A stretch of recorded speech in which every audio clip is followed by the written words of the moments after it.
so good. वो सच में बहुत भला है. So thank you so much for coming today. बहुत धन्यवाद आज यहाँ हमारे बीच में आने के लिए. I believe the Lord is going to do amazing things. मैं जानता हूँ प्रभु अद्भुत चीजें हमारे बीच में आज करेगा. If you have come with sickness in your body, I want you to be aware of His presence, because just by being in the manifested presence of God, you can receive your healing. अगर कोई अपने शरीर में बीमार है या बीमारी लेकर के आया है, तो मैं चाहता हूँ आप संवेदन हो जाएं. परमेश्वर में यहाँ मौजूद है, उसकी मौजूदगी ही बीमारियों को ठीक कर देती है. Because it's not the pastor who heals, it's Jesus who heals. क्योंकि पास्टर नहीं है जो चंगा करता है, लेकिन यीशु है जो चंगा करता है. Amen. And He said, where 2 or 3 gather in my name, I am there. So Jesus, as per His promise, is here. And when I'm talking about His presence, I'm talking about His manifested presence. और यीशु ने कहा जहाँ 2 या 3 मेरे नाम से इकट्ठे होंगे मैं वहाँ होऊंगा. तो मैं केवल उसकी सर्वव्यापी उपस्थिति की बात नहीं कर रहा, लेकिन उस उपस्थिति की बात कर रहा हूँ जो हमारे बीच में व्यक्त होती है, अपने आप को प्रकट करती है, साबित करती है कि वो यहाँ है. Amen. Wherever the presence of God would manifest, always you will see people getting healed, set free, captives being free. जहाँ पर भी परमेश्वर की उपस्थिति मौजूद होती है और प्रकट होती है, आप देखेंगे बंधनों में पड़े आजाद होंगे, बीमारियों में पड़े चंगे होंगे. Amen. And it's very easy to receive. Say it's easy. और ये बहुत आसान है ग्रहण करना. कहें आसान है. If you try to earn it, it will be very difficult. If you try to receive it as a son and a daughter, it would be very easy. अगर कमाने की कोशिश करोगे तो बहुत कठिन होगा, लेकिन अगर एक बेटा और बेटी होने के हक के नाते ग्रहण करोगे तो बहुत आसान होगा. Amen.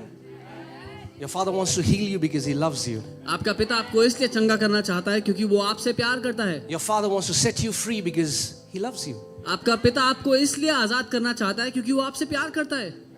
Amen. So, yeah, come on, let's just close our eyes and we'll just pray and go to the word. आइए अपनी आंखें बंद करें और वचन में जाएं प्रार्थना करते हुए. Father, we just worship you because you are such a good and loving Father. पिता हम आपकी आराधना करते हैं क्योंकि आप सच में एक बहुत भले और प्रेम करने वाले पिता हैं. Thank you, Daddy. धन्यवाद पिता. For your written word. आपके उस लिखित वचन के लिए. For your precious and mighty Holy Spirit. आपकी कीमती और महान पवित्र आत्मा के लिए. Thank you, Lord. धन्यवाद प्रभु. That the word that is sown today will manifest as a bountiful harvest. कि वो वचन जो आज बोया जाता है एक बहुत बड़ी फसल लेकर के आएगा. In Jesus' name. यीशु के नाम में. Amen. Amen. You all can be seated, please. आप लोग बैठ सकते हैं अपनी जगह पे. Okay. So the word that I want to share today is the 5 lies of identity. और जो वचन मैं आपको आज सिखाना चाहता हूँ वो है पहचान के 5 झूठ. Because our identity is under attack. क्योंकि हमारी पहचान पर हमला हुआ है. And if you don't know who you are, then you can never function as God has ordained you to function. और अगर आपको ये अंदाजा नहीं कि आप कौन हैं, तो आप वैसे काम नहीं कर पाएंगे जिसके लिए परमेश्वर ने आपको नियुक्त किया है या ठहराया है. And if your identity doesn't come from the Father, you will take your identity from what the world tells you, and that identity would be a flawed identity. और अगर आप वो पहचान नहीं ग्रहण करते जो पिता ने आपको दी है, तो आप वो पहचान लोगे जो दुनिया आपको देगी, और वो पहचान झूठी और अधूरी होगी. Amen. Only the one who created you with his own hands knows your value. केवल वो जिसने अपने हाथों से आपको सृजा, अपने हाथों से आपको बनाया, आपकी कीमत जानता है. Amen. And identity is nothing but who you really are. और पहचान और कुछ नहीं, असल में आप कौन है वो है. And that's why the enemy wants to confuse you about your identity so that you will never function in the fullness of your calling. और इसीलिए दुश्मन आपकी पहचान में गड़बड़ी लाना चाहता है ताकि आप जिस काम के लिए बनाए गए उसमें पूरी तरह ना चल पाएं. Okay, so there are 5 lies that we'll be dealing with. तो 5 मुख्य झूठ हैं जिनका आज इलाज करेंगे. There are many more, but they all fall under the same category. I mean, like among all these 5. बहुत सारे तरह के झूठ हैं जो लोग अपने विषय में मानते हैं, लेकिन वो सारे के सारे इन 5 से संदर्भ रखते हैं. Okay, so the first lie of identity is I am what I have. So जो पहला झूठ है हमारी पहचान से जुड़ा वो है मैं वो हूँ जो मेरे पास है. Oh, come on. Everybody is being influenced by this lie. People in the church, outside the church. हर कोई चाहे कलीसिया में या कलीसिया से बाहर इस झूठ से ग्रसित है. we are trying to define our identity by the kind of car that we drive, the kind of house that we live in, the kind of clothes that we wear.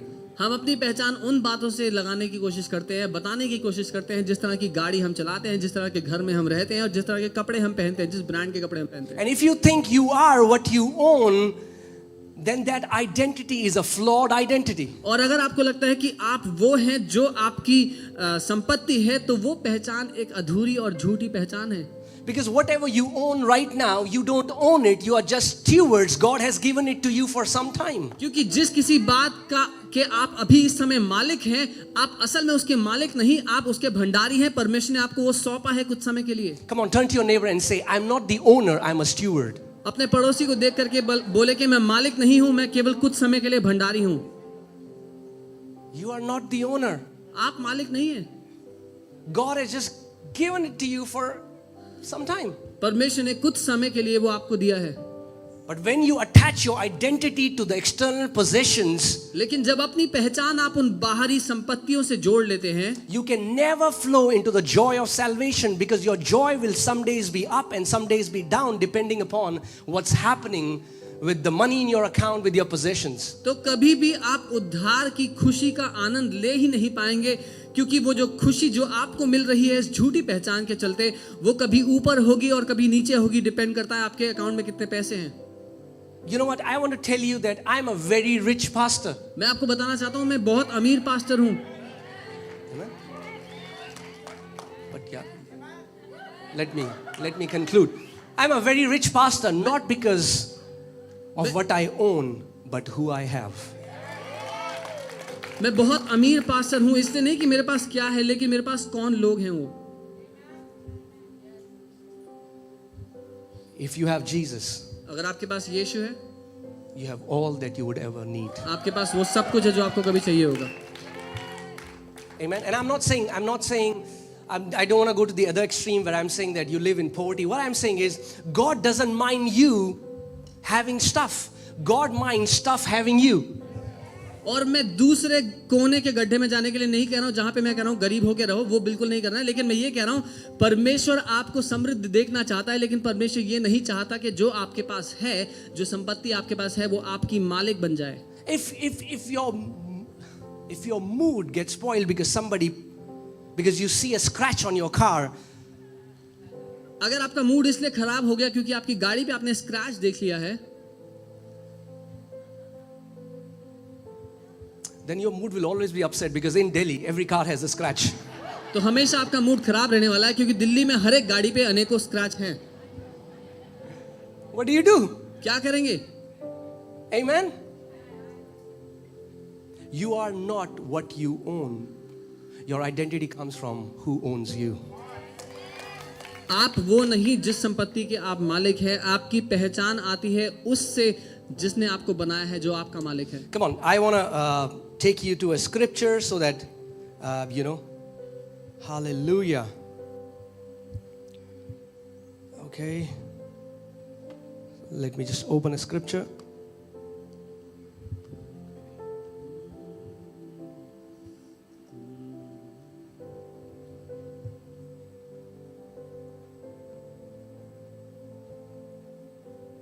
Okay, I've just lost it. Have mercy on me, church. कृपया थोड़ी दया दें. Okay, Luke 12. Luka 12. Luke 12, we'll read from verses 13. लूका 12 उसकी 13वीं आयत से हम पढ़ेंगे. Are you there? Say amen. Okay, so Luke 12, verse 13. Then one from the crowd said to Jesus, "Teacher, tell my brother to divide the inheritance with me." फिर भीड़ में से एक ने उससे कहा, हे गुरु, मेरे भाई से कहे कि पिता की संपत्ति मेरे साथ बांट ले. Oh, hallelujah. I mean, like, Prabhu very का common धन्यवाद. scenario. भाई inheritance की लड़ाई. और बहुत सामान्य बात है संपत्ति के बंटवारे पे झगड़ा. Family hating each other because nobody wants to leave an inch. परिवारों में नफरतें और झगड़े होते हैं क्योंकि कोई एक इंच छोड़ने को तैयार नहीं है. Okay, so this is not a new problem. Was from the times of Jesus. So these two guys come to Jesus, two brothers. One says, "Man, tell my brother to divide his inheritance with me." तो ये कोई नई दिक्कत नहीं है, यीशु के समय से चलती आ रही है. दो भाई आते हैं, बोलते हैं प्रभु मेरे भाई को बोलो आधा हिस्सा मुझे दे दे. Amen. Okay, before we go into the next verse, I want to tell you we are like Jesus. So if you come to us for the same problem, we are going to give you the same answer Jesus gave to that person. अगली आयत में जाने से पहले बता दूं, हम यीशु की तरह हैं, तो जो यीशु ने जवाब दिया वही हम भी देंगे. Okay, next verse. अगली आयत. Next verse. अगली आयत. Next verse. अगली आयत. Next verse. Okay. Okay, that's okay. I'll read from here. Okay. Hallelujah. So Jesus said, man, who made me a judge or arbitrator over you? So Jesus saying, hey, I'm not your judge. और उसने उनसे कहा, हे मनुष्य, किसने मुझे तुम्हारा न्याय या बांटने वाला नियुक्त किया है? Amen. Okay, next verse. अगली आयत. Now please hear carefully. और ध्यान से सुनना. I want this word to go deep in your hearts. मैं चाहता हूँ ये वचन आपके दिल में उतर जाए. Okay. Speaking to the people, Jesus continued, be alert.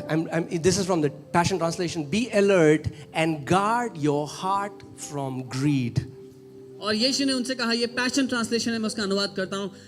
यीशु ने उनसे कहा, चौकसी रखो, ध्यान रखो और अपने दिल को लालच से बचाए रखो. Why do you have to guard your heart? क्यों अपने दिल को बचाने की जरूरत है? Because every day greed will try to bombard. क्योंकि And her money will try to become your master. क्योंकि हर एक दिन लालच आपके दिल पर कब्जा करने की कोशिश करेगा और पैसा आपका मालिक बनने की कोशिश करेगा. And the only way you can be immune from greed is you have to be watchful, you have to be alert. और सिर्फ एक तरीका है अपने आप को सुरक्षित रखने का उस लालच से, वो है ध्यान देकर, सावधान रहकर. Be alert and guard your. And before I say that, let me say that there are many people who come to church, they worship money and call it Jesus, but they don't worship Jesus. और अगर मैं सच कहूं तो बहुत से लोग कलीसिया आते हैं जो पैसे की आराधना करते हैं और उसको यीशु कहते हैं, लेकिन असल में वो यीशु की आराधना नहीं कर रहे. Ouch. Okay. So, be alert, guard your heart. Okay. Back. 15. Okay. Okay. Okay, this is from NKJV. Take heed and beware of covetousness. It means greed. Can you put it in the Passion Translation because it's better? Okay. And from always wishing for what you don't have. So यीशु पहली बात कहते हैं अपने दिल को लालच से बचा कर रखो, और दूसरा कहते हैं हमेशा उन बातों को चाहते रहना जो तुम्हारे पास नहीं है, उससे भी बचा कर रखो. If you're always looking at somebody else's cup, अगर हमेशा किसी और की थाली में झांकते रहोगे and desiring if I should have that. See, desires are no problem, but the thing is when we always are looking what we don't have, we are not thankful for what we have. और ये चाहना कि दूसरे के पास क्या है, हमारी जिंदगी में चाहते हो ये बुरा नहीं है, लेकिन हमेशा ये देखते रहना हमारे पास क्या नहीं है हमें हमेशा कमी और घटी की मानसिकता में सोचने में मजबूर करेगा, और हम धन्यवादित नहीं रह पाएंगे जो हमारे पास है उसके लिए. You know, all of us have a billion reasons to thank God for. हमारे पास सैकड़ों करोड़ों कारण है परमेश्वर का धन्यवाद देने के लिए, हर एक के पास. Amen. Okay. For your life, say life. Jesus saying, for your life can never be measured by the amount of things you possess. क्योंकि और यीशु कहते हैं क्योंकि किसी का भी जीवन उसकी संपत्ति की बहुतायत से नहीं होता, उसके जीवन का मूल्य किसी की संपत्ति से नहीं लगाया जा सकता. Your life can never, Jesus saying, your life can never be measured by the amount of possessions, things you own. यीशु कह रहे हैं किसी के जीवन का मूल्य कभी भी उनकी संपत्ति के द्वारा नहीं लगाया जा सकता. Amen. And then he tells a parable. Let's see that. और फिर वो एक दृष्टांत बताते हैं, हम वो देखते हैं. Okay, next. Then he spoke a parable to them saying the ground of a certain rich man yielded plentifully. और फिर उन्होंने एक दृष्टांत बताया और कहा कि किसी धनवान व्यक्ति की भूमि की बड़ी उपज हुई. I want you to highlight this rich man in your mind.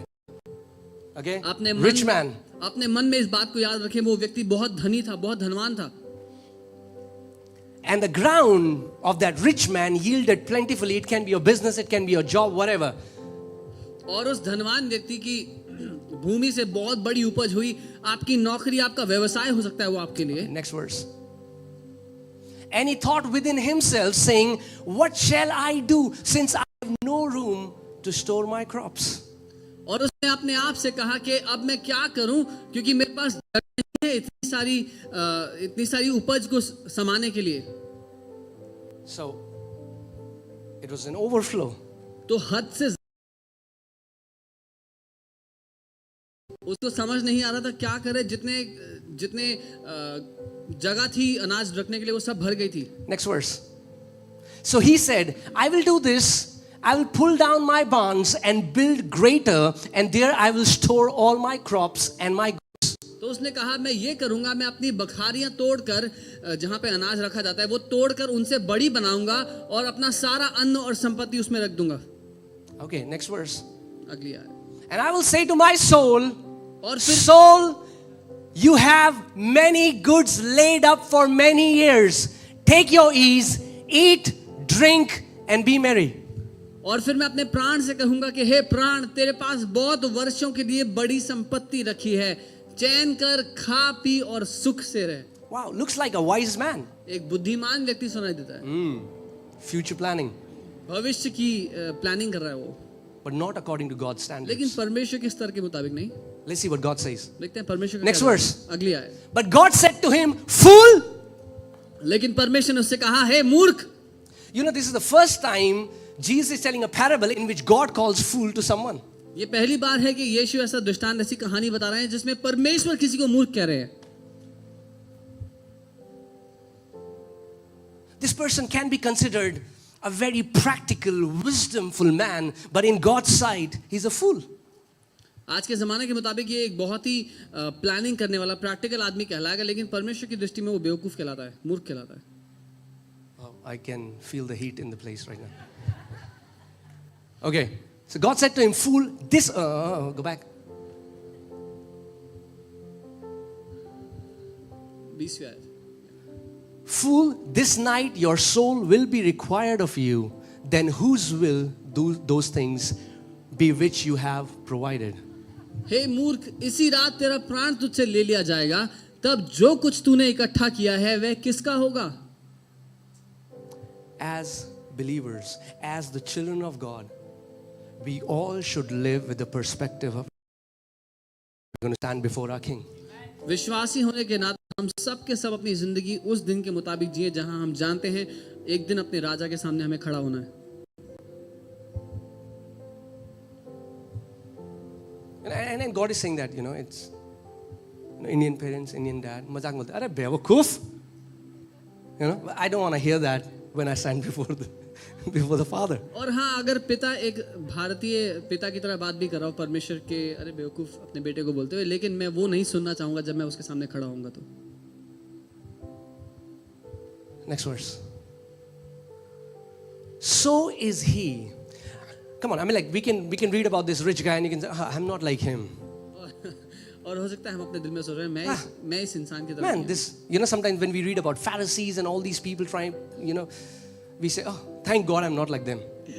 कई बार जब हम बाइबल पढ़ते हैं, यीशु मसीह बताते हैं फरीसियों के बारे में, तो हम पढ़ते हैं, कहते हैं अरे धन्यवाद प्रभु, मैं इस फरीसी की तरह नहीं हूँ. And Jesus saying, so is he. और यीशु कह रहे हैं ऐसे ही वो है who lays up treasure for himself. The problem is not you laying treasure. The problem is when you lay treasure only for yourself. ऐसे ही वो मनुष्य भी है जो अपने लिए धन बटोरता है. समस्या धन बटोरने में नहीं, लेकिन समस्या ये है जब आप अपने लिए धन बटोरते हैं. Amen. So is he who lays up treasure for himself and is not rich towards God. और वैसे ही वो है जो अपने लिए तो धन बटोरता है, लेकिन परमेश्वर की दृष्टि में वो धनी नहीं है. You can be rich. हाँ, हो सकता है आप in अमीर this हो world, इस दुनिया में, and you can be super poor in God's eyes. लेकिन परमेश्वर की दृष्टि में बहुत ज्यादा गरीब हो. And maybe you come from a middle class family where you don't have much, but maybe you are super rich in God's eyes because the possessions that you have, the resources that you have, you don't consider it just for yourself, but you want to be a blessing for somebody else. और हो सकता है आप ऐसे परिवार से हो जहां बहुत संपत्ति आपके पास ना हो, लेकिन परमेश्वर की दृष्टि में आप अमीर हो सकते हैं क्योंकि जो कुछ आपके पास है वो अपने लिए नहीं, लेकिन आप दूसरों के लिए सोचते हैं. Amen. So just because somebody is called rich on the earth doesn't mean this person is rich. We are rich when the Father says we are rich. So केवल इसलिए कि पृथ्वी पर कोई धनी कहलाता है, इसका ये मतलब नहीं कि वो परमेश्वर की दृष्टि में धनी है. हम इसलिए धनी है क्योंकि पिता कहता है कि हम धनी हैं. There are two tests, if I would say it this way. There are two tests in a believer's life. एक विश्वासी के जीवन में दो परीक्षाएं आती हैं. One, when we have nothing. पहली तब होती है जब हमारे पास कुछ नहीं होता। We are tested in our lack. हम अपनी कमी में परखे जाते हैं। When we have nothing, what is the attitude of our heart? जब हमारे पास कुछ नहीं होता, कंगाल होते हैं, तो हमारा दिल क्या कहता है? And you know the good news is that most of the believers pass with flying colors in that test. और अच्छी खबर ये है कि ज्यादातर विश्वासी बहुत अच्छे मार्क्स लेकर पास होते हैं इस एग्जाम Because में। when we have nothing, the Lord is my shepherd. क्योंकि जब कुछ नहीं होता तो यहोवा मेरा चरवाहा है। I'm like, where else will I go? और कहाँ जाएंगे भैया? I believe, I pray, I look up to Him as my source. हाँ, मैं मानता हूँ, मैं प्रार्थना करता हूँ, उसकी ओर देखता हूँ मेरे सोता की तरह। But then we are tested when we have much. लेकिन फिर हम परखे जाते हैं जब हमारे पास बहुत ज्यादा होता है। We are tested when we have more than what would be needed for us and our family. What do? Do we build greater barns? Or do we be a blessing for somebody else? हम परखे जाते हैं जहां पर हमारे और हमारे परिवार की जरूरत से ज्यादा हमारे पास है, हमारी जरूरतों से बढ़कर हमारे पास है। क्या हम अपने लिए और बड़े खदान बनाकर उसको इकट्ठा करते हैं या फिर हम कुछ और करते हैं? Money is just a resource. पैसा केवल इस्तेमाल करने की वस्तु है। It's a resource so that you will fulfill your calling on this earth. वो केवल एक इस्तेमाल करने की वस्तु है ताकि जो आपका मकसद है पृथ्वी पर वो आप पूरा कर पाए। Don't make your resource your source. Come on. उस इस्तेमाल करने की चीज को अपना ईश्वर ना बना लें। Your source is your heavenly Father. आपका सोता आपका स्वर्गीय पिता है। Even if you have your resource or you don't have your resource, as long as you have your source, you will always be taken care of. अगर आपके पास इस्तेमाल करने की वो वस्तु है या नहीं है, लेकिन वो पिता जो आपका सोता है हमेशा आपके पास रहेगा, तो आपका मकसद पूरा करने से कोई आपको रोक नहीं सकता। Amen, church. Hallelujah.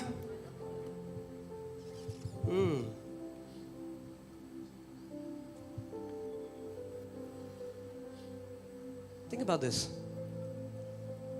You know, our value is so connected with our identity. और इसके बारे में सोचें, हमारी पहचान से हमारी कीमत इतनी जुड़ी हुई है। And because we don't know our real value, that's why we are trying. I feel valuable when I sit in a BMW. No. You don't become something else when you sit in a BMW. और हम अपनी कीमत नहीं जानते, इसीलिए हमें लगता है कि जब मैं BMW में बैठूंगा तो मेरी कीमत बढ़ If जाएगी। you're a son of God, in the metro you're a son of God, in the BMW you're a son of God. लेकिन जब आप ये जानते हैं कि आप परमेश्वर की औलाद हैं, तो आप मेट्रो में भी परमेश्वर की औलाद हैं और BMW में भी परमेश्वर की औलाद हैं। The external things is not changing your internal reality. बाहर की चीजें आपकी असली पहचान को नहीं बदल सकते। You know, and Jesus was saying, hey, don't worry what you will eat, what you'll wear, what you'll drink, you know, what clothes will you wear. And then he talks about sparrows and birds, and he's like, they neither sow nor reap, you know, but your heavenly Father feeds them. Are you nor more valuable than they? और यीशु कहता है कि ये कहते हुए चिंता मत करो, मैं क्या खाऊंगा, क्या पहनूंगा, कहाँ रहूंगा। और वो फिर बात करता है चिड़ियों की, इन सब बातों की उदाहरण दे करके कहता है कि क्या तुम उन चिड़ियों से ज्यादा कीमती नहीं हो? Why will you be taken care of? Because you hold a high value in your Father's eyes. क्यों परमेश्वर आपका ख्याल रखेगा? क्योंकि आपकी बहुत बड़ी कीमत है उसकी आंखों में। In fact, He revealed our value on the cross of Calvary. और असलियत तो ये उसने हमारी कीमत उस कलवरी के क्रूस पर दिखाई। Amen. Think about that. You are so valuable that God was ready to leave His glory to come down as a man, and not just that, He was willing to be stripped naked because He valued us. आप कीमती नहीं, लेकिन इतने कीमती थे कि वो परमेश्वर अपनी महिमा छोड़कर एक दास, एक मनुष्य का रूप धारण कर बेइज्जत होकर, नंगा होकर क्रूस पर टंगने को तैयार था, क्योंकि आप उसके लिए कीमती थे। Come on, think about this. Anybody, I mean, like, would you be ready to stand outside the airport naked? I mean, like, people come and humiliate and spit on you because it's a deal. You value somebody. क्या कोई इसके लिए भी राजी होगा कि airport के बाहर नंगा खड़ा होना है ताकि लोग आते जाते आपका मजाक उड़ाएं पर थूक के चले जाएं? ऐसा करके किसी और की कीमत साबित होगी? क्या कोई करेगा ये करना? For 6 hours he was being mocked, and not just on the cross, but before that he was being mocked by Roman soldiers. He was being mocked by his own people spitting on him, and he was naked and he was ready to go through that shame because of the value He placed on our lives. और सिर्फ 6 घंटा क्रूस पर ही नहीं, लेकिन उससे पहले भी वो अपने अपने ही लोगों के हाथों सताया गया, बेइज्जत किया गया, लोगों ने उस पर थूका, उसका मजाक बनाया, और केवल इसलिए कि वो आपको बता सके आप कीमती हैं। You are precious, not because of the kind of car you drive, not because of what you have. You're precious because you are His son and you are His daughter. आप कीमती इसलिए नहीं कि कौन सी गाड़ी आप चलाते हैं, लेकिन इसलिए कीमती है क्योंकि परमेश्वर की निज औलाद हैं आप। Amen. I'm like, it happens in the world. We have VIPs, people who hold, they are considered more valuable. God is not like that. दुनिया में ऐसा होता है, कुछ लोग बहुत महत्वपूर्ण होते हैं, कुछ लोग कम महत्वपूर्ण होते हैं, लेकिन परमेश्वर ऐसा नहीं है। For Him, उसके लिए all of us are His children. हम में से हर कोई इसकी संतान है। And the Bible says there is no partiality with Him. और बाइबल कहती है परमेश्वर तरफदारी नहीं करता, वो Amen, पक्षपात नहीं church? करता। All right, so that's the first lie of identity. I am what I have. You are not what you have. सो ये पहला झूठ है हमारी पहचान से जुड़ा हुआ कि मैं वो हूँ जो मेरे पास है, आप वो नहीं है जो आपके पास है। Stop trying to attach your identity to your possessions. अपनी पहचान को अपनी संपत्ति से जोड़ना बंद कर दे। Amen. Because if you are doing that, our identity is so temporary. Because one day we are going to stand before Jesus, and you won't be taking your car, your house, whatever. क्योंकि ऐसा करना बहुत हानिकारक है। हमारी पहचान बहुत ही थोड़े समय की होगी, क्योंकि एक दिन यीशु के सामने खड़ा होना और ना गाड़ी ना घर, सब कुछ ये छोड़ना पड़ेगा। There's no problem to have a nice car and nice house. What I'm saying is, know that you're just a steward of them. God has given it to you as a steward. अच्छी गाड़ी अच्छा घर रखो, लेकिन ये जान लो कि वो आप संभालने के लिए आपको दिया गया, आप उसके असल मालिक नहीं हो। People who have a problem giving away are the people who think they are the owners. जिन लोगों को किसी को कुछ देने में दिक्कत होती है, वो लोग ये समझते हैं कि वो असल में मालिक हैं। See, for example, I give this water bottle to Sam and I say, Sam, can you give this water bottle to Ben? और उदाहरण के लिए उन्होंने मुझे पानी की बोतल दी कि पानी की बोतल बेन को दे दो, He won't have any problem. मुझे कोई दिक्कत नहीं होगी। I gave him the water bottle and he gave the water bottle to somebody else. उन्होंने मुझे When we पानी- know that whatever we have came down as a gift from the Father, and He said, freely you have received, freely give. उन्होंने मुझे पानी की बोतल दी तो मैं आराम से दे पाऊंगा। जब हम ये जान लेंगे कि जो कुछ हमें मिला है वो पिता की ओर से मिला है, और वो कहता है जो कुछ आजादी से तुम्हें दिया गया है वो आजादी से तुम भी दो। Amen. So think about this. Jesus, He's the King of glory. He's the King of righteousness. The Bible says that gold and silver all belongs to Him. और इसके बारे में सोचे, यीशु जो महिमा का राजा है, जिसका सब कुछ है, बाइबल कहती है सोना और चांदी उसका है। And the Bible says He became poor for our sake. So He came, no angels to take care of Him, no golden streets. He left all of that. But that did not change who He was. और उसने सब कुछ छोड़ दिया, कोई स्वर्गदूत उसकी देख रेख करने के लिए नहीं, कोई सोने की सड़कें नहीं, उसने सब कुछ छोड़ दिया। किसके लिए? He was the Son of God in heaven and He is the Son of God on earth. Church, are you getting what I'm saying? Your possessions are not what defines you. वो स्वर्ग में भी परमेश्वर की संतान था और पृथ्वी पर भी परमेश्वर की संतान था। आपकी संपत्ति आपका मालिक नहीं, आपकी संपत्ति आपकी पहचान नहीं है। Hallelujah. That was the first lie. The second lie is, I am what I do. वो पहला झूठ था। दूसरा झूठ है, मैं वो हूं जो मैं करता हूं। Again, a very rampant lie.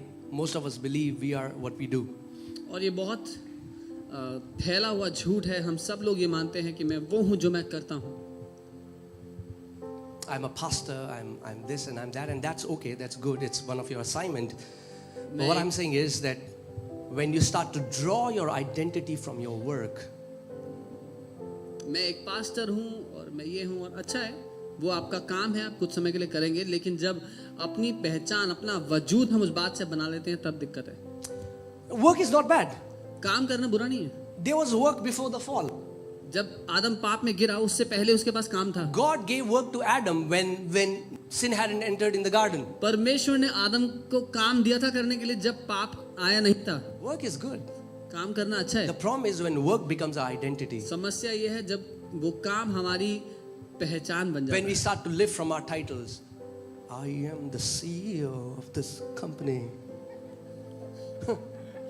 जब वो काम हमारी पहचान बन जाता है कि मैं इस कंपनी का सीईओ हूँ, इस कंपनी का When we मालिक हूँ। start to live from our titles.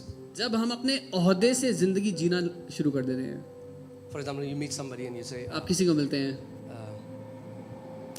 so you say, Pastor Ankit, okay, or Dr. Ankit, or Director or CEO. I mean, like, you're getting what I'm saying. आप समझ रहे हैं जो वो कहना चाहते हैं कि जब हम अपने ओहदे को लेकर के अपनी वजूद को बना लेते हैं, We're trying to flash our titles everywhere हम अपना because we ओहदा are trying to draw our identity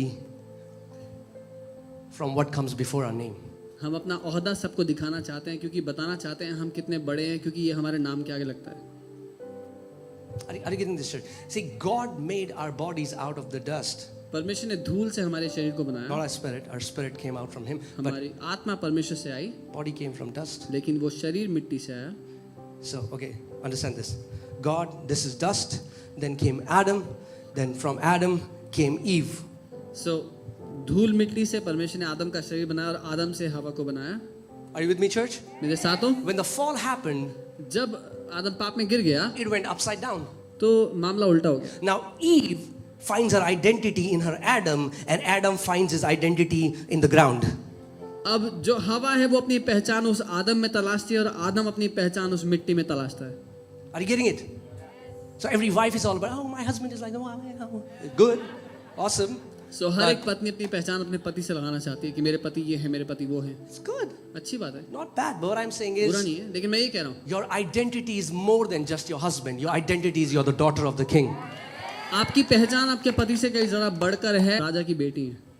For God, you are not the wife of this person. For God, you are the daughter.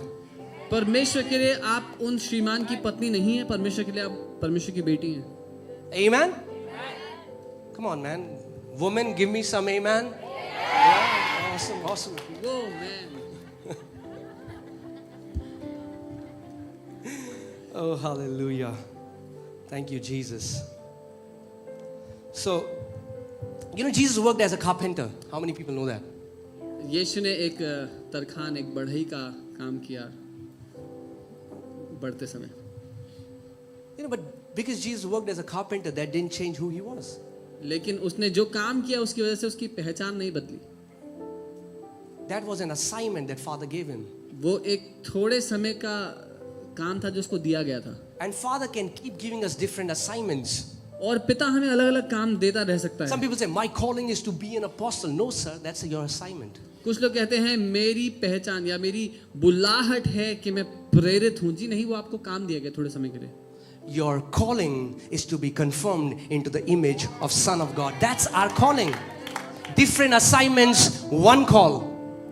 आपकी बुलाहट है परमेश्वर के पुत्र की पहचान में पूरी तरह बदल जाना, और सबको अलग अलग काम दिए गए हैं लेकिन सबकी बुलाहट एक ही है। Amen? And the assignment is temporary, call is eternal. और जो काम दिया गया है वो कुछ समय का है, लेकिन जो बुलाहट है वो अनंत की है। Amen? You know why Jesus, being the king of heaven, he was ready to work as a carpenter because he knew that he was a son. और परमेश्वर की संतान होने के बावजूद, परमेश्वर का बेटा होने के बावजूद वो एक तरखान का काम करने को राजी था, क्योंकि वो जानता था वो बेटा है। Amen? So you are much more than what you do. आप जो करते हैं उससे कई ज्यादा Come on, turn to your neighbor and say, you are much more than what you do. अपने पड़ोसी का कहें जो आप करते हैं उससे कई ज्यादा बढ़कर हैं आप। Someone is saying, I don't do anything.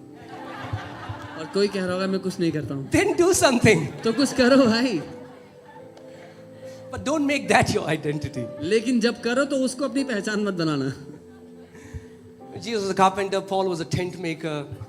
यीशु एक बढ़ई थे, पौलुस तंबू बनाने वाले थे। What if the Father tells us to do some work that is considered as a small work in the sight of men? क्या होगा अगर पिता हमें कुछ ऐसा काम करने के लिए कहे जो इंसान की नजरों में बहुत तुच्छ माना जाता है, छोटा माना जाता है?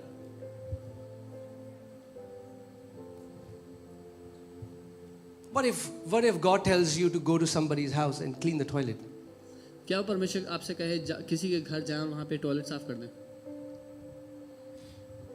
I mean, like, if we are living from our titles, we'll be so offended. अगर अपने ओहदे से हम जी रहे हैं तो बहुत नाराज हो जाएंगे परमेश्वर से। That's why I love the way Paul writes it. He writes, Paul, an apostle of Jesus Christ.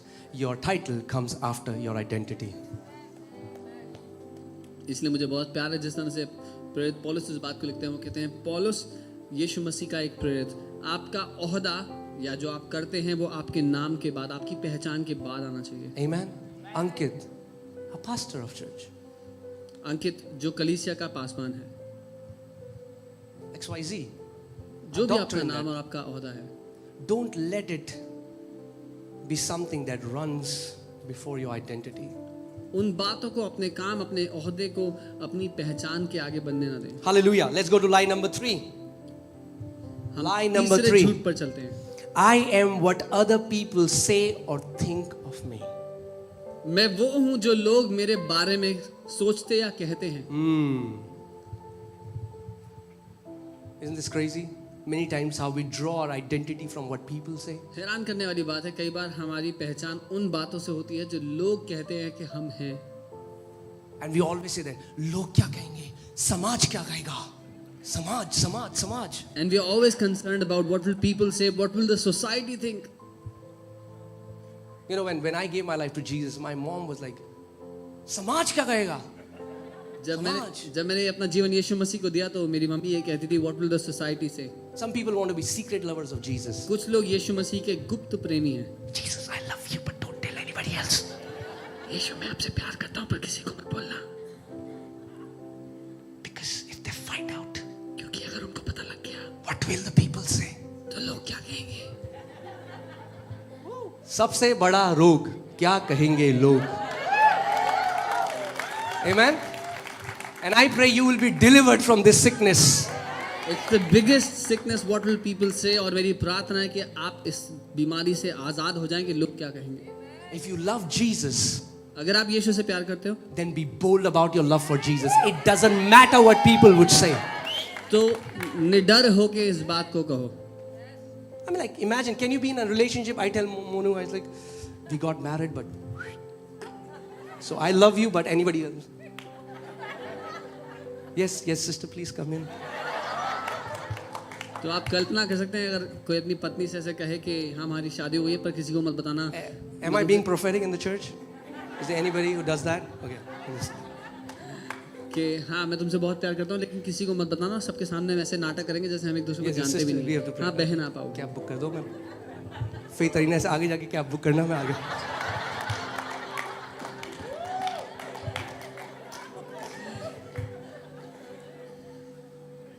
Amen. I mean, like, how does it matter what people will say? क्या फर्क पड़ता है लोग क्या कहेंगे। You know, we live in a culture where dishonor is so rampant, you know, and it's all about getting likes and followers. हम एक ऐसे समाज में जी रहे हैं जहाँ पर निरादर फैला हुआ है चारों तरफ और लाइक्स मिल जाएं और कुछ फॉलोअर्स मिल जाएं तो बहुत खुश हो जाते हैं हम लोग। And because we are so after the likes, we cannot handle the dislikes. और क्योंकि हम इतना पीछे भाग रहे हैं कि लोग हमें पसंद करें तो जब कोई ना पसंद करता है तो हम झेल नहीं पाते। People disliked me. अरे किसी ने मुझे ना पसंद कर दिया।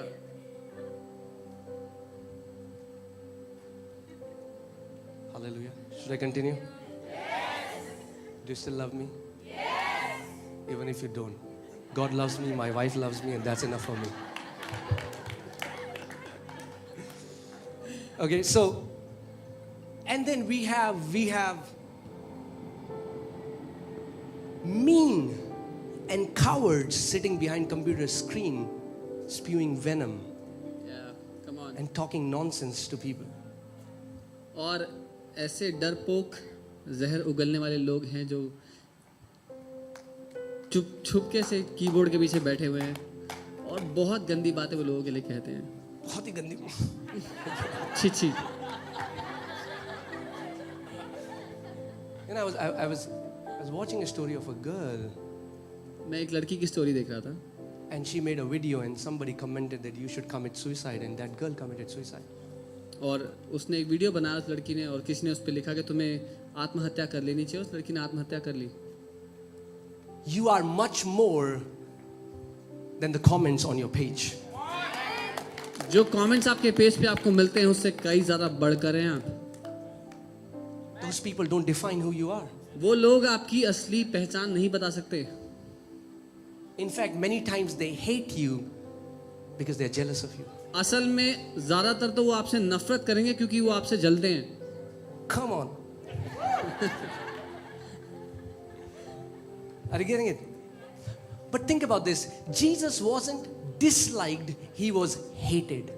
लेकिन इसके बारे में सोचो, यीशु को नापसंद नहीं किया गया, उससे नफरत की गई. He wasn't disliked by people. Oh, I don't like this Jesus. I don't like his hairstyle. I don't like his clothes. No. He was hated. People were planning to kill him. When was the last time you went to a room and people are talking, how should we kill this guy? सोच के देखिए, यीशु को नापसंद नहीं करते थे कि हमें इसका बात करने का या इसके रहन सहन, इसका चलने का तरीका पसंद नहीं है. लोग उसको जान से मारने की योजनाएं बना रहे थे. आपके साथ ऐसा कब हुआ लास्ट टाइम जब आप किसी कमरे में गए तो लोग आपको जान से मारने की योजना बना रहे थे? You know, you're saying it's like, आज रात को 3 बजे इसका काम तमाम करते हैं. You know, they were making these schemes to kill Jesus. वो लोग योजनाएं बना रहे थे कैसे और कब उसको मारे. They were not able to stand him. उसको झेल नहीं सकते, उसको चेहरा देख नहीं सकते थे वो लोग. Forget about being disliked. Jesus said, if you will follow me, they have hated me, they are going to hate you. So be ready to be hated by people for without cause. Amen. और नापसंद किए जाना तो छोड़ दो. यीशु ने कहा उन्होंने मुझसे नफरत की है, वो तुमसे भी नफरत करेंगे. तो बिना किसी वजह के लोग आपसे घृणा करेंगे, नफरत करेंगे, उसके लिए तैयार रहना. She said, they did the same with me, they are going to do the same with you. उसने कहा उन्होंने मेरे साथ भी ऐसा किया, तुम्हारे साथ भी यही करेंगे. So when people hate you, तो जब लोग आपसे नफरत करते हैं don't take it personally. तो व्यक्तिगत रूप से दिल पे मत लो. Did you hear what I said? सुना? No, it's not about you. It's about the one you worship. जब लोग आपसे नफरत करते हैं तो वो उसका कारण आप नहीं है, लेकिन वो जिसकी आराधना करते हैं आप वो है. Amen. Jesus said, they've hated me, they're going to hate you. And think about that.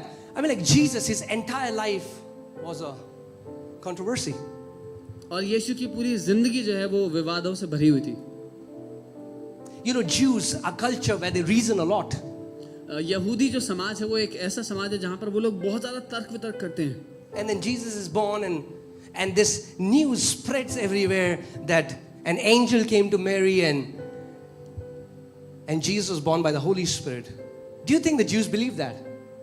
और यीशु का जन्म होने का समय और ये खबर फैल जाती है कि एक स्वर्गदूत आया जिसने मरियम को बोला और मरियम गर्भवती हो गई, उसकी वजह से यीशु पैदा हुआ. आपको लगता है यहूदियों ने मान लिया होगा? I'm sure they would be gossiping. We know which angel came. You know, whatever.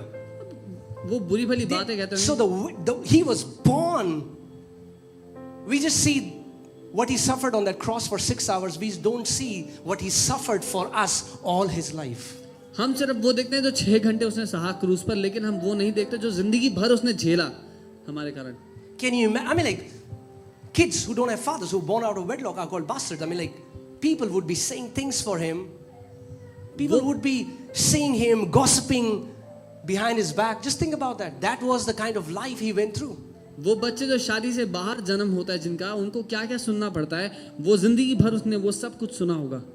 And if you see, you will never hear any word from his mouth as a victim. और उसके बावजूद, उस सब के बावजूद आपने एक भी शब्द यीशु के मुंह से वो नहीं सुना जब वो कह रहा है कि मेरे साथ ऐसा हो, मैं बेचारा हूँ. The Bible says he came to his own and his own received him not. Bible कहती है वो अपने ही लोगों के पास आया, उसके खुद के लोगों ने उसको ग्रहण नहीं किया. Think about that. Constantly being hated, disliked, mocked. और सोच के देखो, निरंतर कोई आपसे घृणा करता है, नफरत करता चला जाता है. But you know what? लेकिन पता है क्या? What people said about Jesus did not change who he was. जो लोगों ने यीशु के बारे में कहा, उन बातों ने यीशु को नहीं बदला. वो कौन है, उसकी पहचान क्या है, नहीं बदली. He knew it does not matter who hate me when I know that my Father loves me. वो ये जानता था कि फर्क नहीं पड़ता कौन मुझसे नफरत करता है, जब मैं जानता हूँ कि कौन मुझसे प्यार करता है. Amen. So don't get hung up on those dislikes and इसलिए comments. उन सारे नकारात्मक कमेंट्स पे, डिसलाइक्स पे मत. This is not the sermon to do that, but let me give you a practical advice. Some people are like, what do I do when I get those comments? Block and move on. और ये sermon उसके लिए, लेकिन अगर कुछ लोग पूछते हैं कि मैं क्या करूं जब ऐसे कमेंट्स आते हैं, वो प्रोफाइल को ब्लॉक करो, आगे बढ़ो. Don't try to justify. Yo, you don't know. समझाने की कोशिश मत करो, भाई तुम्हें नहीं पता क्या वो मेरे साथ. Say block. ब्लॉक करो. Say block. बोलो ब्लॉक And move on. और आगे बढ़ो. Amen. Hallelujah. That's a very godly advice. ये बहुत अच्छी एडवाइस है आपके लिए. Okay. And do you know that Let's open John 7:2. Forget about people. Even Jesus, his own brothers, did not trust him. यूहन्ना 7 उसका 2, यहाँ तक कि यीशु के खुद के भाई भी उस पर भरोसा नहीं करते थे. Okay, let's see this. John chapter 7 verses 2. यूहन्ना 7 उसका 2. Are you alive, church? जीवित हैं आप? Okay, amen. Now the Jews' feast of tabernacles was at hand. और अब यहूदियों की झोपड़ियों का पर्व निकट था. Okay, next verse. His brothers therefore said to him, "Depart from here and go into Judea, so that your disciples also may see the works that you are doing." और इसलिए उसके भाइयों ने उससे कहा, यहाँ से कूच कर और यहूदिया में चला जा कि जो काम तू करता है उन्हें तेरे चेले भी देखें. Now it feels like a good thing, but they were being sarcastic. अच्छी बात लग रही है सुनने पे, पर वो असल में व्यंग कस रहे थे. Okay, next verse. For no one does anything in secret while he himself seeks to be known openly. If you do these things, show yourself to the world.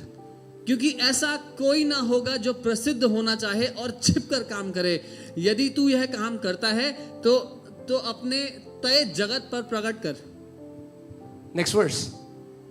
For even his brothers did not believe in him. क्योंकि उसके भाई भी उस पर विश्वास नहीं करते थे. What do you do when your own brothers don't believe in you? क्या करेंगे आप जब आपके खुद के भाई बहन आप पर भरोसा नहीं करेंगे? When they mock you, जब when you आपको मजाक talk, उड़ाते हैं. when you talk about your assignment, your call, your vision, they mock you. They don't trust you. जब आपने अपने काम, अपने दर्शन, अपनी बुलाहट के बारे में आप बात करेंगे, वो आपका मजाक बनाएंगे. Do you draw your identity from what your brothers say about you? क्या आपकी पहचान आप उन बातों से बनाएंगे जो लोग आपके बारे में, आपके भाई आपके बारे में कहते हैं? But it did not change. Jesus knew his identity is not what people say about him. लेकिन वो बदली नहीं, क्योंकि यीशु जानता था उसकी पहचान वो नहीं जो लोग उसके बारे में कहते हैं. Come on, think about this. Let's see what people said about Jesus. And think about this. If people are saying this for a pastor of a church, I mean, like you go to some places, like, I'm going to that church, that is the pastor. Oh, they're like, oh, that pastor. Okay, let's see this scripture. So, अब हम कुछ देखते हैं जो यीशु के बारे में कहा जा रहा है. और आप कल्पना कीजिए कि किसी पास्टर के बारे में ऐसा कहा जाता हो. आप किसी से कहे कि मैं उस चर्च जा रहा हूँ और लोग बोले अच्छा उस चर्च वहाँ वो पास्टर है, वो तो ऐसा है. अब देखते हैं कैसा है. Matthew 11:19. The Son of Man came eating and drinking, and they say. Okay. There will always be they who would say. मनुष्य का पुत्र खाता पीता आया और वे कहते हैं. हमेशा ऐसे लोग रहेंगे कि जो कहेंगे बारे में, आपके बारे में चीजें. Okay, so there will always be they who will say. वो हमेशा ऐसे लोग रहेंगे जो कुछ ना कुछ कहेंगे. What do you do? क्या कहेंगे? आप क्या करेंगे? Yeah. ब्लॉक So, करो, आगे yeah. बढ़ो. And they say, here is a glutton and a drunkard, a friend of tax collectors and sinners.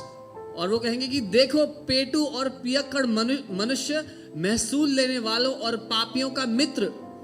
That's what they said about Jesus. ये यीशु का परिचय था, परिभाषा थी. These people would say that he's petu, ये लोग कहते थे कि वो बहुत खाता है. piyakkad. Can you imagine? कल्पना कर सकते हैं आप? And many times when people send these accusations against you, you just receive them. और कई बार जब लोग आपके बारे में ऐसी बातें कहते हैं तो आप दिल पे ले लेते हैं. That's what the enemy is trying to do.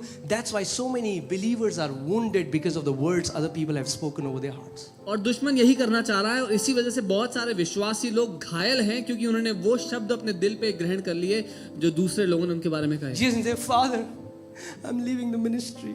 यीशु ने ये नहीं कहा पिता मैं सेवकाई छोड़ रहा हूँ, Cannot do it. मुझसे नहीं होगा. Everybody calls me a petu and piyakkad. He didn't do that. उसने ऐसा नहीं किया.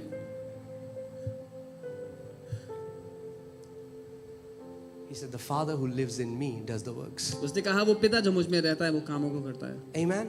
So if the one who was perfect, sinless, without fault, without blemish, if people were able to find faults with the perfect one, they will find faults with you. और यीशु वो है जो सिद्ध है, जिसमें कोई दाग धब्बा पाप नहीं है, और उसमें भी लोगों ने गलतियां निकाल ली तो आप में तो निकाल ही लेंगे. Because we are not perfect. क्योंकि हम में से कोई भी सिद्ध नहीं है. And we miss at times. हम सब से गलतियां होती हैं. Amen. But Jesus was so focused towards his call. लेकिन यीशु का पूरा ध्यान अपने बुलाहट पर था, अपने मकसद पर था. You know, I heard this story and I'll quickly say that because, we have less time. But there was one time a kingdom, one king, and he conquered another kingdom. So this king became the slave of this king. और एक बार दो राज्यों के युद्ध में एक राजा ने दूसरे राजा को हरा दिया, वो हारा हुआ राजा दूसरे का दास बन गया। So the king who won told the slave king, he said, I will give you a bowl and put oil in it, and you have to walk from my kingdom till your kingdom, and if you spill even a drop of the oil, there will be a guy with the drawn sword and he's going to cut your head right at that moment. और जो राजा जीता था उसने ये शर्त दूसरे राजा से कही कि मैं तुझे एक बर्तन दूंगा जो तेल से भरा होगा, तुझे वो उठाकर अपने राज्य, मेरे राज्य से अपने राज्य तक पैदल जाना होगा, और अगर एक बूंद तेल भी गिर गया उसमें से तो एक व्यक्ति तेरे साथ चलेगा, मेरा सैनिक जो तेरी गर्दन काट देगा उसी समय। But what he said was that there will be my people on the both sides and they are going to speak mean words for you. और उस राजा ने चेतावनी दी कि तेरे दोनों तरफ उस रास्ते भर में मेरे लोग होंगे जो बहुत बुरी बातें तेरे लिए कहेंगे। So it began. तो The शुरुआत slave king is holding the bowl and he's walking. वो हारा हुआ राजा वो तेल का मर्तमान लेकर चल रहा है, And he walked and he walked and he reached his kingdom without spilling a drop of oil. और वो चलते चलते अपने राज्य पहुंच गया बिना एक बूंद गिराए हुए। So this king gave his kingdom back to him and he said, tell me the secret. My people were saying such bad things for you.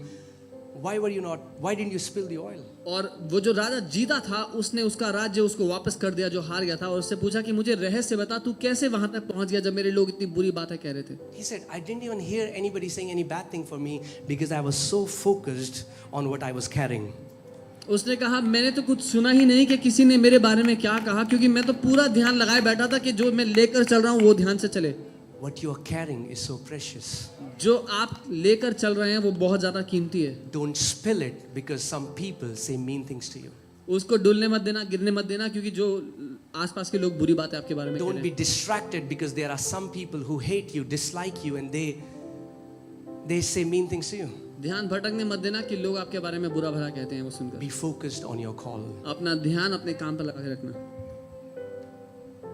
The Bible says, let us run our race looking unto Jesus, the author and perfecter of our faith. Bible कहती है आओ हम अपनी दौड़ को पूरा करें उस यीशु की ओर देखते हुए जो हमारे विश्वास का गढ़ने वाला है और उसको सिद्ध करने वाला है। Amen, church. I love what evangelist Reinhard Bonnke, he said, if you're living for the praises or approval of men, their criticism is going to crush you.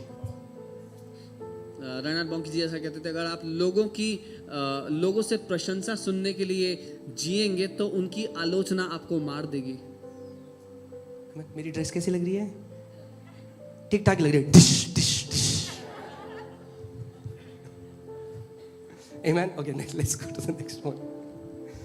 Okay, church, are we learning something? Yes. Okay, hallelujah. Okay, lie number 4. I am my ethnicity. और चौथा झूठ, मैं वो हूं जो मेरी जाति है। Oh, hallelujah. Can I speak the truth in this place? क्या मैं सच कह सकता हूं यहाँ पे? Even if you say no, I'm still going to speak the अगर truth. नहीं बोलोगे तभी मैं बोलूंगा सच। I cannot understand it. People receiving Jesus and still talking about मैं पंजाबी, तू बिहारी, तू नेपाली, तू ये, तू वो. If you still talk like that, you have not understood the kingdom. मैं आज भी समझ नहीं सकता जो लोग यीशु को ग्रहण कर लेते हैं उसके बाद ऐसे बात करते हैं कि मैं पंजाबी हूँ, तू बिहारी है, ये वो है, वो है। अगर आप आज भी ऐसे बात करते हैं तो अभी तक राज्य को नहीं समझे। पास्टर जी, हमारे शादी करानी है हमारे बच्चों की, पंजाबी ही लड़की होनी चाहिए. Did you ask God? Okay, not attack on Punjabis. Can be. It can be anybody. You get the point, right? Yes. Let me say people from Wakanda. So Wakanda wali ladki chahiye. If we still like some people because of their skin color and dislike some people because of their skin color, hey, guess what? You need to repent. अगर आज भी हम जाति पाति का भेदभाव करते हैं और लोगों का रंग देख करके उनको पसंद नापसंद करते हैं तो हमें पश्चाताप करने की, मन फिराने की North आवश्यकता है। Indian, to South Indian, to East Indian, to West Indian. People still talk about that. लोग अभी भी ऐसे बात करते हैं। Believers are so holy until they talk about the marriage of their kids. विश्वासी इतने पवित्र होते हैं बस जब तक बच्चों की शादी की बात ना आए तब तक. Am I speaking the truth in this place? If you are still that person, you need to repent. अगर आप अभी भी ऐसे हैं तो सुधर जाओ. Amen? This is not the kingdom, church. ये राज्य नहीं है. This is not the kingdom. You are not your ethnicity. And some people, you know, because of this, it only breeds contempt. Come on. There is so much of prejudice. Like I am from a Rajput. हम राजपूत हैं. तो क्या हो गया भैया? क्या उखाड़ लिया तुमने? तुम राजपूत हो गए. I mean, like, what is the big deal about it? Amen?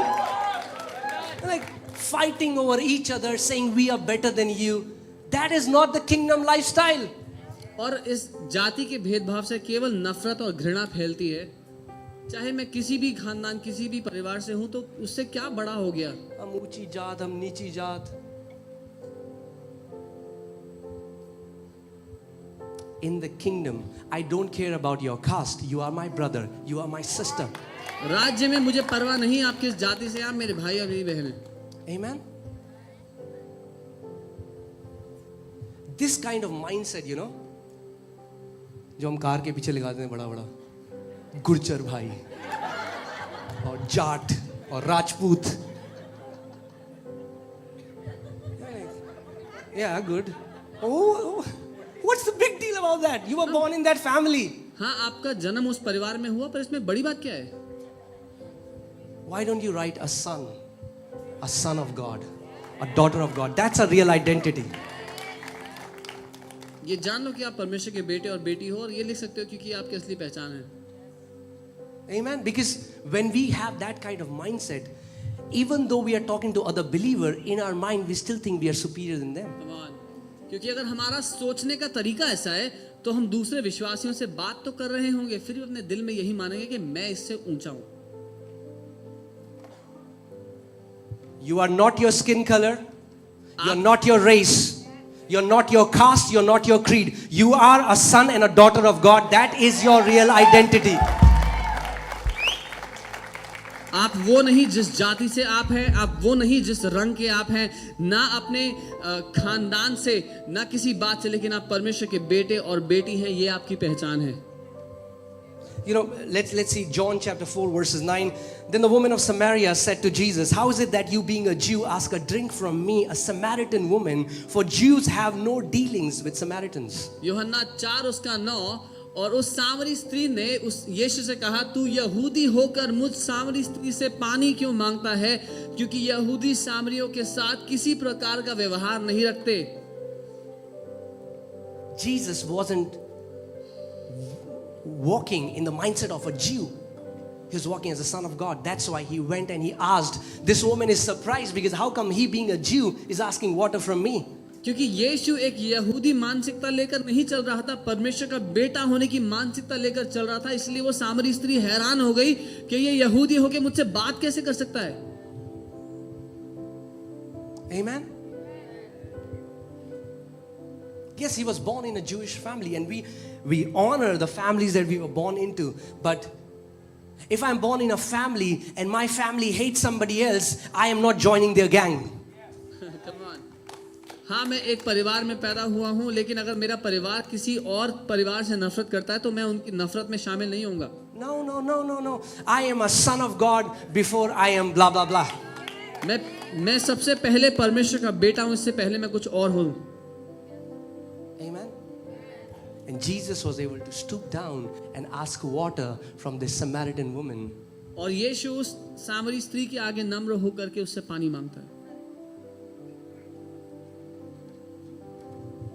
Amen, church. Amen. Okay, let's see the scripture. Hallelujah. Galatians 3:28. गलातियों 3 उसका 28. There is neither Jew nor Greek. Indian context. There is now neither Rajput nor Punjabi, nor Bihari, nor South Indian, nor North Indian. Keep on adding. Not Sindhi. अब ना कोई यहूदी रहा, ना यूनानी, और भारतीय संदर्भ में जितनी जातें आपको पता है, ना आपको कोई रहा. Because in that context, Jews used to think they are like the people of God. They are like the chosen ones. They used to have this superior mindset.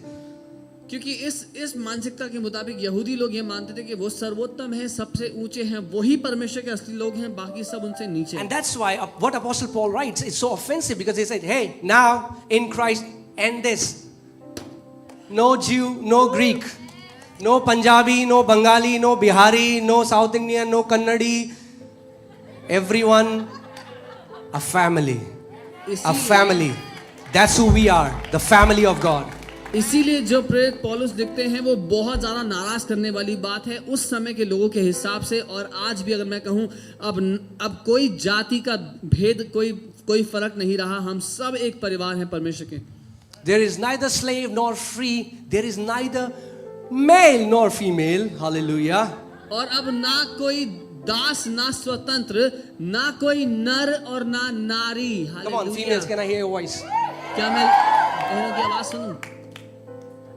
But this verse also ends feminism. So boys, can I hear your voice? Hallelujah. लेकिन ये आयत feminism का अंत भी है, इसीलिए मैं लड़कों की भी आवाज सुनता हूँ। It's neither male nor female. ना ही नर ना नारी। My identity doesn't come from my sex. My identity comes from my Father. मेरी पहचान इस बात से नहीं कि मैं पुरुष हूं या स्त्री, मेरी ये पहचान मेरे पिता से है। Amen. हम मर्द हैं, तो वही क्या हो गया? In the spirit there is no male no female. I'm just a male for some years, then I'll be an eternal spirit. आत्मा में कोई पुरुष या स्त्री नहीं है। कुछ समय के लिए मैं एक पुरुष के शरीर में हूं, उसके बाद मैं एक आत्मा हूं जो अनंत तक है। There is neither male nor female. ना कोई पुरुष है ना कोई स्त्री। For you all are one in Christ Jesus. क्योंकि तुम सब मसीह में एक हो। We all are His family. हम सब उसका परिवार है। Amen. And it's crazy, this caste system, which it's so demonic. It's demonic, guys. It is, the caste system is demonic. If you're still in it, come out of it. और जाति धर्म, जो जाति का भेदभाव है वो बहुत ही बुरा है। अगर आप आज भी उसमें जी रहे हैं, उससे बाहर आ जाएं। It's so sad that this mindset has even crept into the church. और बहुत दुख की बात है कि मानसिकता कलीसिया में भी पाई जाती है।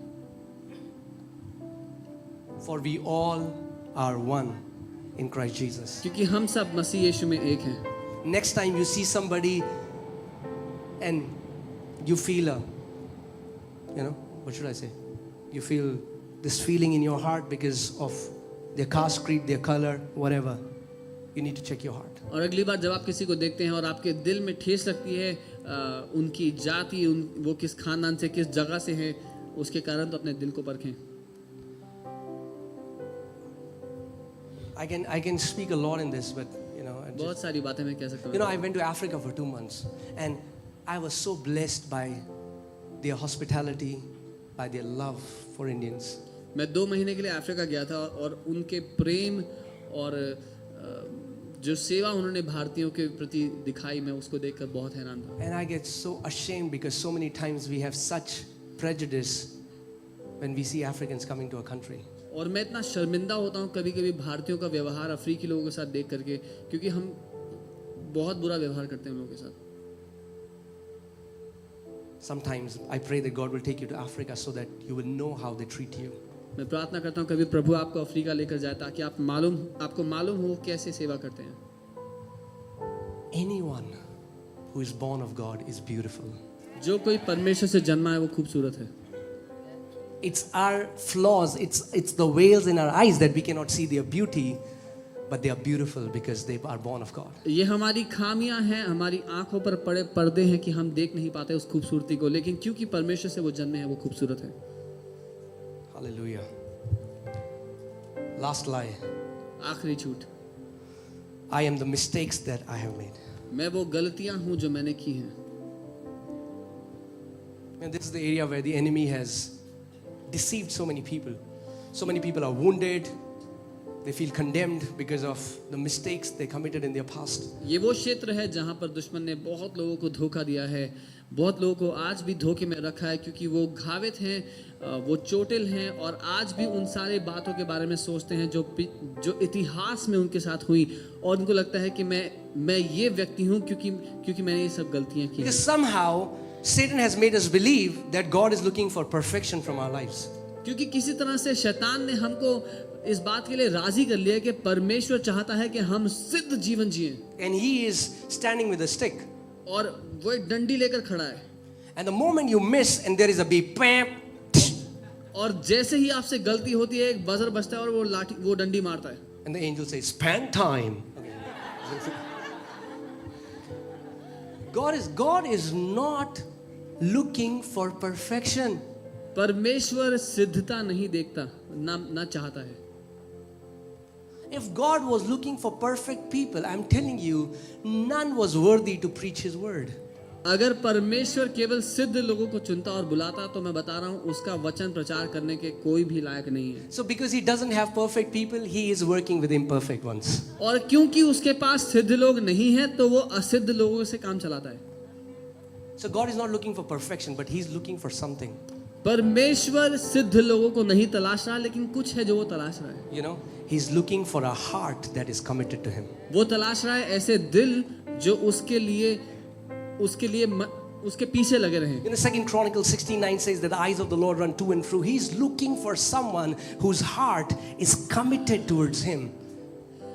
दूसरा इतिहास 16 उसका 9 वचन कहता है परमेश्वर की आंखें यहाँ वहाँ भटक रही हैं तलाशने के लिए उसको जिसका दिल उसकी ओर लगा हुआ है। I don't care what you have done in the past. मुझे परवाह नहीं है अपने बीते हुए दिनों में बीते हुए सालों में आपने क्या क्या किया है। Maybe something very terrible.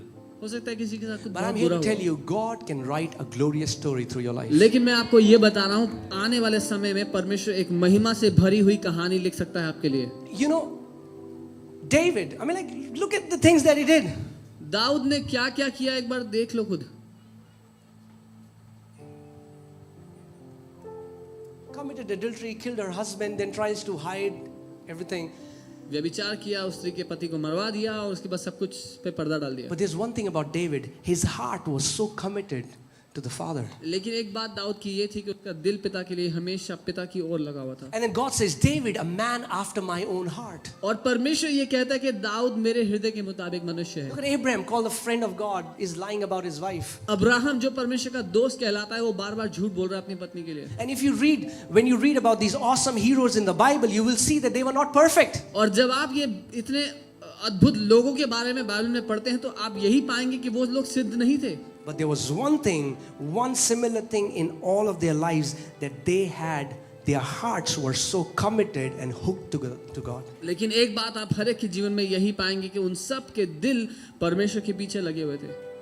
So you said, Daddy, no matter how many times I'm gonna fall, I'm gonna get up and I'll run to you again. And I'll run to you again. And I'll keep running to you until you're going to transform me.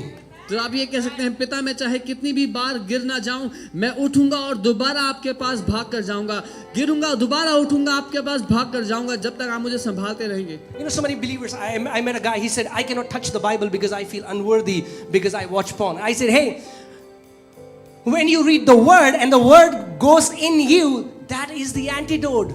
Don't run from the word, don't run from the presence, don't run from coming to church.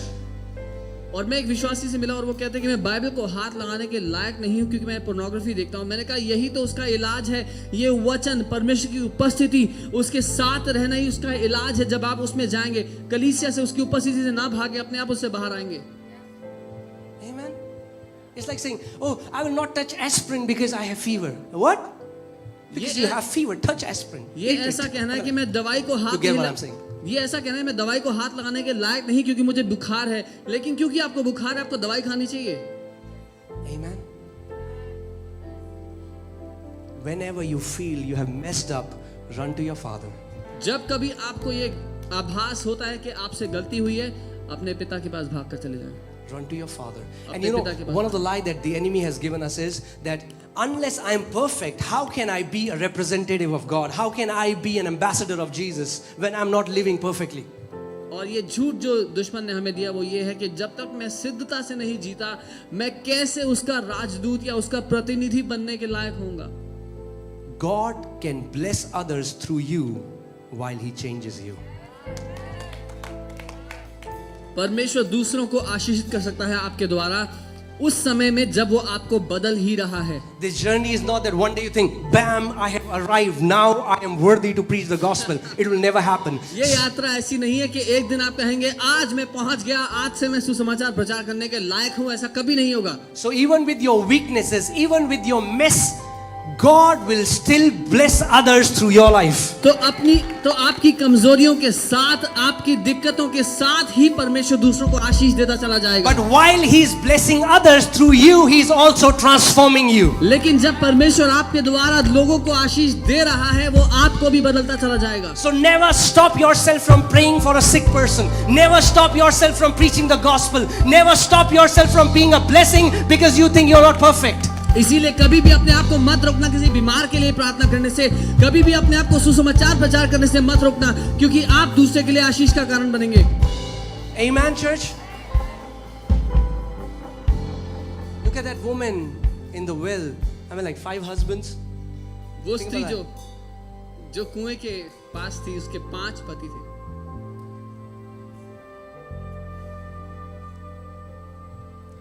Saved the entire city. पूरे शहर को बचा लिया उसने। You say, Pastor, you don't know what has happened in my past. It doesn't matter. It doesn't matter. God is looking for hearts that are just committed to Him. आप कहते हैं pastor आपको नहीं पता मेरे साथ क्या हुआ है, मेरे जीवन में क्या क्या हुआ है, फर्क ही नहीं पड़ता। आपको नहीं पता परमेश्वर आपके आने वाले जीवन में क्या कर सकता है।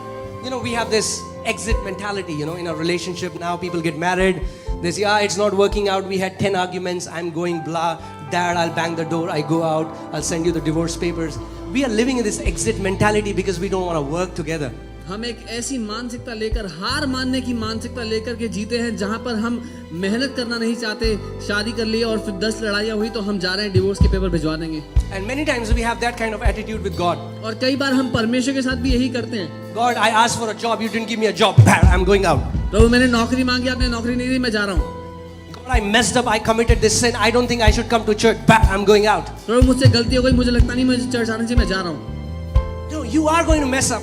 जी आपसे गलतियां होंगी, You are going to make mistakes. आपसे गलतियां होंगी, But keep running back to Him. लेकिन वापस उसके पास भागते रहे। Keep running back to Him. उसके पास भाग कर आते The रहे। Bible says a righteous man, even if falls 7 times, God will again pick him up. Bible कहती है अगर एक धर्मी जन 7 बार भी क्यों ना गिर जाए, परमेश्वर उसको उठा के खड़ा करेगा। And do you know the number 7 means completeness. So what the Bible is saying is, no matter how many times you fall, your Father will keep picking you up unless you learn to walk yourself. और 7 अंक जो है उसका अर्थ है अगर कोई इंसान पूरी तरह भी क्यों ना गिर जाए, अगर कोई बार बार गिरता रहे तब भी परमेश्वर उसको उठा के खड़ा करता रहेगा। You know, one time I was just praying and I was dealing with a habit I wanted to come out of. Or it was a weakness in my life. It used to fill me with guilt. I would go to God. I said, God, how many times should I ask forgiveness? I mean, like, is there anybody who has felt like that in this place? और एक समय मैं प्रार्थना कर रहा था अपने जीवन में एक ऐसी समस्या के लिए जिसमें मैं बार बार गिरता और फिर मुझे उसका बुरा लगता और मैं परमेश्वर से कह रहा था पिता मैं कितनी बार सॉरी बोलूं इस बात के लिए। Now I was feeling sorry for saying so many times sorry. अब मुझे इसलिए बुरा लग रहा था कि मैं इतनी बार सॉरी बोल चुका प्रभु को। So I just went to him. I said, I don't even feel like saying sorry because I feel like a hypocrite. और मैंने जाके कहा मुझे सॉरी बोलने की भी हिम्मत नहीं है क्योंकि मुझे लगता है मैं ढोंगी हूँ। And instantly I began to see myself in my school uniform. और अपने आप को मैं अपने स्कूल यूनिफॉर्म में देखने लगा। And I saw all these stains on my white shirt. और मैं देख रहा था मेरे स्कूल की जो व्हाइट शर्ट है उस पे इतने दाग और धब्बे हैं। And he showed me that I'm coming back to my home. And then he asked me a question. और फिर उसने दिखा कि मैं स्कूल वो गंदी यूनिफॉर्म लेकर घर आ रहा हूँ। उसने मुझसे सवाल किया।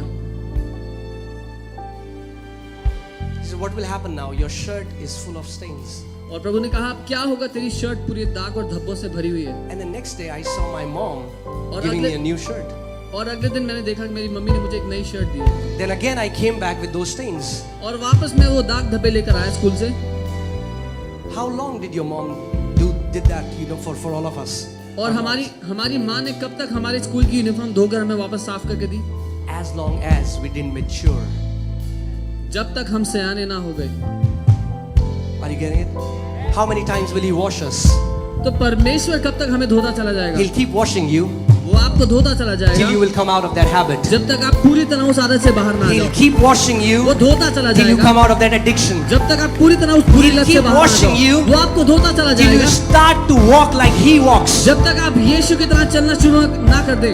Amen. He's not a mean laundry man who will say, the scheme was only for 10 times. वो बुरा लॉन्ड्री वाला नहीं जो कहता सिर्फ 10 बार के लिए आपको ऑफर मिला था। So church, कलीसिया, let us run to our Father आइए हम अपने पिता की ओर भागे with our weaknesses, हमारी with कमजोरियों our के साथ, hang-ups, हमारी खामियों के साथ, with whatever limitations we think we have. जो कोई बात हमें रोकती है। Let one thing be sure about us, that our hearts are fully committed to our Father. एक बात हमारा दिल पिता के साथ हमेशा जुड़ा हुआ है, ये बात दर्शाती चली जाए। Amen. That there is no doubt about it. और इस बात में कोई भी शक नहीं, कोई शंका नहीं My heart is committed to Him. कि मेरा दिल उससे जुड़ा हुआ है। Amen, church. Can we all stand up, please? आइए हम सब खड़े हो जाएं।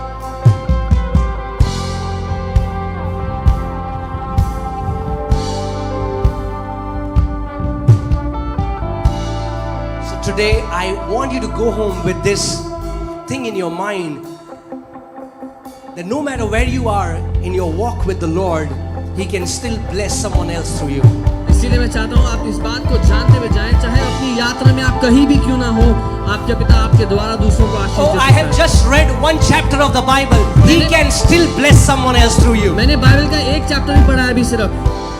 Oh, I can't pray much. I only pray 10 minutes a day. He can still bless someone else through you. मुझे ज्यादा प्रार्थना करनी नहीं आती, मैं सिर्फ 10 मिनट ही प्रार्थना करता हूँ दिन में, वो फिर भी आपके द्वारा किसी को आशीष दे सकता No है। matter where you are in your walk with the Lord, while He blesses others through you, He will also transform you. आप जहाँ कहीं भी क्यों ना हो अपने जीवन में, जब वो आपके द्वारा दूसरों को आशीषित करता है, वो आपको भी बदल रहा है।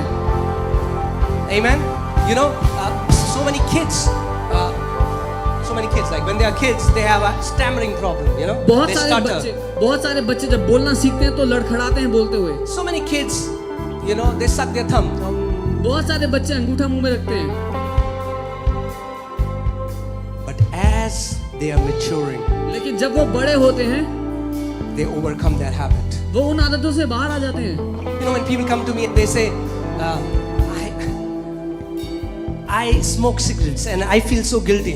और मेरे पास कई बार लोगों ने आके कहा मैं सिगरेट पीता हूँ, मुझे बहुत बुरा लगता है उस बात का। What should I do? क्या करूँ? I say, keep loving Jesus. मैंने कहा Keep यीशु से प्यार looking at करते Him. रहो, यीशु Keep की ओर देखते worshiping रहो, Him. उसकी आराधना Keep करते रहो, fellowshipping with उसके Him. साथ Keep समय eating His बिताओ, word. उसके And you वचन will को खाओ। not know, because when you are receiving the word, your inner man is becoming stronger, and after some time, your inner man will overcome that addiction in your life. और उसके वचन को खाते चले जाओ, तुम्हें मालूम भी नहीं होगा तुम्हारा भीतरी मनुष्य कब इतना बलवंत होगा कि उस आदत से तुम बाहर आ गए हो। Amen. So the key is not fighting with addiction. The key is maturing in the Lord. तो कुंजी ये नहीं है कि आपको उस बुरी आदत से लड़ना है, लेकिन कुंजी है कि आप परमेश्वर के उस वचन में, परमेश्वर के उस रिश्ते में बढ़ते चले जाओ। Amen, church.